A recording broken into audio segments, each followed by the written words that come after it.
If you're setting up a new listing and can't find where to add your cleaning fee, don't get confused. This is just how Airbnb works during the initial setup.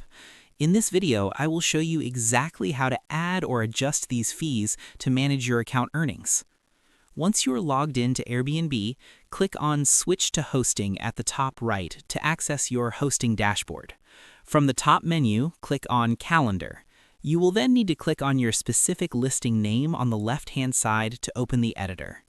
On the right-hand side of this view, you will see a section for Pricing and Availability.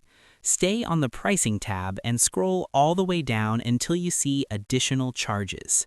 Click on the Fees option, and the very first thing you'll see is the cleaning fee. Simply click on it and type in the amount you want to charge. You can also add a short stay cleaning fee if you want to charge a lower amount for 1 or 2 night stays.